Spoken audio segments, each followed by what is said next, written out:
조갑제 TV 시청자 여러분 안녕하십니까. 2023년 9월 22일 오후 7시 20분입니다. 대한민국 건국 이후 도덕적 면에서나 능력 면에서 최악의 대법원장으로 영원히 기록될 김명수 씨가 오늘 퇴임했습니다. 그런데 관용차를 타고 나갔습니다. 걸어서 들어와서 걸어서 나갈 줄 알았더니 들어올 때는 걸어서 오더니 나갈 때는 관용차를 타고 나갔습니다. 걸어서 나갈 용기가 없었다는 이야기죠. 오늘 퇴임사에서도 거짓말을 쏟아내었습니다. 그동안 사법부는 좋은 재판을 실현하기 위한 제도 개선과 여건 마련을 위해 불철주야 노력했다고 거짓말했습니다. 김정은의 부하 노릇을 5년 동안 한 문재인의 부하 노릇을 5년 동안 한 김명수 대법원장입니다.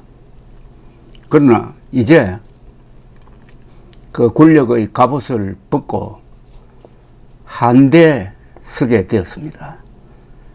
김명수의 여생이 어떻게 될 것이냐 하는 것은 대한민국의 미래가 어떻게 될 것이냐와 직접 연관되어 있습니다. 오늘 서초구 대법원에서 열린 퇴임식에서 이런 이야기를 했습니다. 취임사에서 사법부가 국민에게 드릴 수 있는 최고의 보답은 독립된 법관이 공정하고 충실한 심리를 통해 정의로운 결론에 이르는 좋은 재판이라고 말씀드렸다면서 계속 좋은 재판이라고 했는데 좋은 재판의 기준이 뭡니까? 첫째, 신속해야 합니다. 그리고 공정해야 합니다. 그리고 사법 자제의 원칙을 지켜야 합니다. 사법이 아무데나 재판의 잣대를 들이대면 안 됩니다. 특히 외교 문제에 대해서. 김명수가 지휘하는 이념적으로 편향되는 이 사법부는 이 대원칙을 모조리 무너뜨렸습니다. 문재인 정권의 불리한 재판은 질질 끌었습니다. 최근에 있었던 울산 부정선거 관련 재판에서는 1심에서 징역형이 구형된 사람이 국회의원 신분으로서 이제 임기를 다 마치게 되었습니다. 최강욱 의원의 경우에는 임기를 거의 다 보내고 당선 실효형이 뒤늦게 나왔습니다. 지연된 정의는 정의가 아니라는 것을 보여준 사람이 김명수인데 계속 좋은 재판 이야기하면서 마지막 날을 보냈습니다. 그러면서 재판 지연 문제에 대해서는 언급을 했는데 완전히 유체 이탈, 사돈 낱말하듯이 했습니다. 사법부의 저력은 최근 제기되고 있는 재판 지연 문제를 해결하는 데도 발휘될 수 있어야 한다. 국민이 재판에서 지연된 정의로 고통을 받는다면 우리가 추구해온 가치들도 빚을 잃게 될 것이다. 이 대목에서는 자기가 자기를 고발하고 있습니다.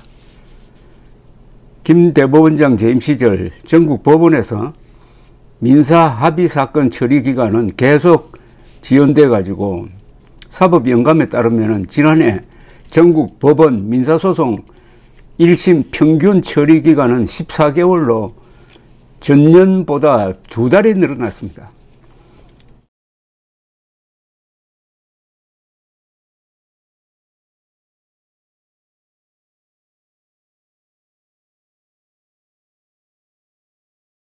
모쪼록 모든 허물은 저희 탓으로 돌려 꾸짖어 주시되 좋은 재판을 실현하기 위해 밤을 낮삼아 열심히 일하는 사법부 구성원들에게는 따뜻한 격려와 성원을 보내주시길 부탁드린다고 했습니다. 그는 오늘 관용차를 타고 대법원 청사를 나갔습니다. 대법원 앞에서는 김 대법원장 규탄 집회가 열렸는데 경찰은 집회 참가자들이 관용차에 물건을 투척할 것을 대비해 가지고 차량 주변에 그물망을 펼쳤다고 합니다. 그는 대법원장 지명을 받은 다음 날인 2017년 8월 22일 관용차 대신에 시외버스와 지하철을 타고 걸어서 서울 서초동 대법원 청사로 들어왔고, 그때 이런 이야기를 했습니다. 31년 5개월 동안 법정에서 재판만 해온 사람이다. 어떤 수준인지 어떤 모습인지 보여드릴 것이라고 했는데, 김명수가 보여준 수준은 대법원장감이 아니다.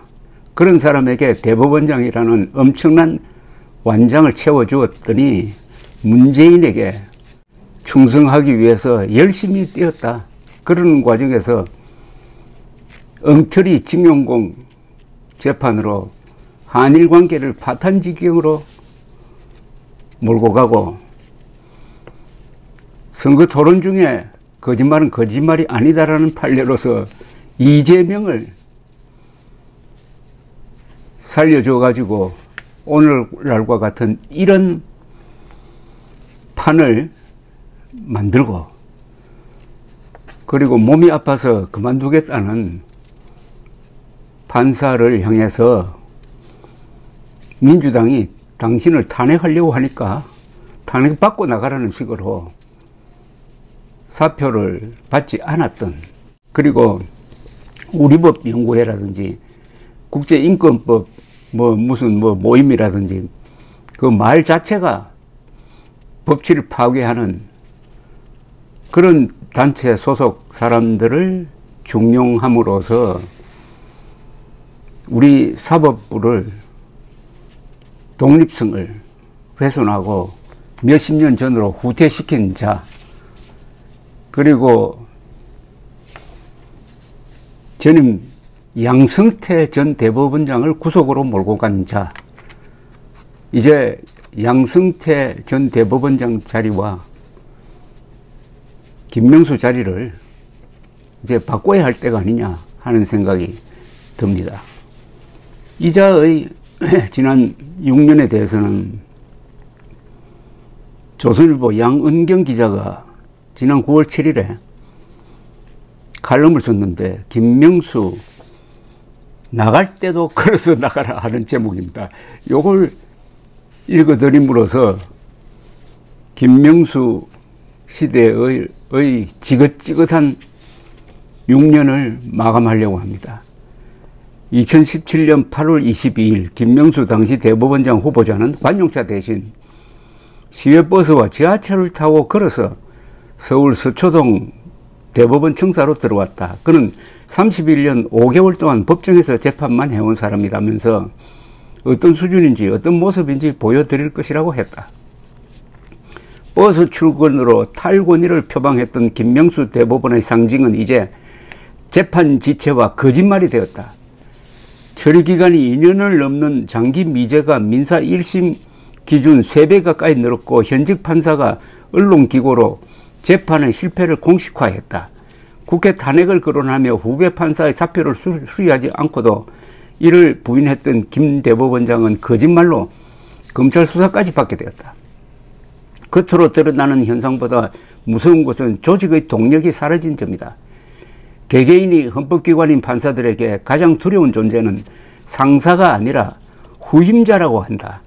전임자가 남긴 기록을 보고 그가 사건 처리를 제대로 했는지 후임자가 가장 잘 알기 때문이다. 그래서 판사들은 후임자에게 부끄럽지 않도록 일했다. 자기가 재판을 마친 사건은 2월 정기 인사 전 판결문을 쓰고 떠나는 게 기본이었다. 동료 집단 압력의 힘이다. 그런데 김명수 대법원장 체제에서는 동료 집단 압력이 사라져버렸다. 복잡하거나 민감한 사건은 질질 끌고 판결문을 후임자에게 떠넘긴다. 12월에 선고 예정인 사건을 2월로 연기하고 2월엔 인사이동해버리는 식이다. 배석 판사들은 일주일에 3건만 선고하겠다고 담합을 하고, 개탄하던 부장 판사들도 이를 핑계로 워라벨에 젖어들었다. 한 고법 판사는 놀고 먹는 판사 하도 많아 누굴 집어서 욕할 수도 없는 상황이라고 했다. 이는 김명수 대법원이 사법관료화를 없앤다며 법원의 평가 시스템을 무의미하게 만든 탓이 크다. 고법부장 승진제도 없어지고 법원장은 투표로 뽑는 법원에서는 근무 평정도 동료 집단의 평가도 별로 의식하지 않게 되었다. 재판 잘하는 판사 대신에 대법원장과 뜻을 같이 하는 판사들이 좋은 자리에 가면서 행동 규범이 무너졌다. 대법원장과 뜻을 같이 했다는 게 뭡니까? 여기에 그 뜻이 뭡니까? 과연 대한민국 뜻입니까? 헌법의 뜻입니까? 아니면 우리 법이란 그 말 그대로 법을 우리식으로 해석하겠다는 이런 오만방자한 법률 기술자의 뜻입니까? 그런데도 김명수 대법원장은 마지막 기자간담회에서 법관이 승진제도가 있을 때 성심을 다하고 승진제도가 없다고 그러지 않는다는 것은 있을 수 없는 일이라며 자기의 인사방침을 정당화했다. 재판 지체 중 당사자가 사망하기도 하는 상황에서 신속한 재판보다 국민에게 감동을 주는 재판을 강조했다. 국민에게 감동을 주는 재판이 아니죠. 노무현 세력이나 문재인 세력에 감동을 주는 재판 또는 좌파 세력에 감동을 주는 재판을 한 거 아닙니까? 검찰 수사에 대해서는 수사가 정당한 절차로 진행되면 성실히 임할 것이라며 조건을 달았다. 판사들 사이에서는 정신승리를 넘어 엽기 수준이라는 독한 비판도 나온다. 엽기적 대법원장이었다는 이야기입니다.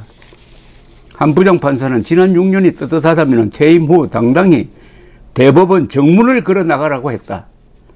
문 밖에 있는 검찰 수사이든 무엇이든 조건을 달지 말고 받아들이라는 것이다. 시작과 끝이 같은 일관성이 지금 김명수 대법원장에 기대할 수 있는 마지막 미덕이 아닌가 했지만은 그래서 나가지 않고 차를 타고 나갔습니다. 감사합니다.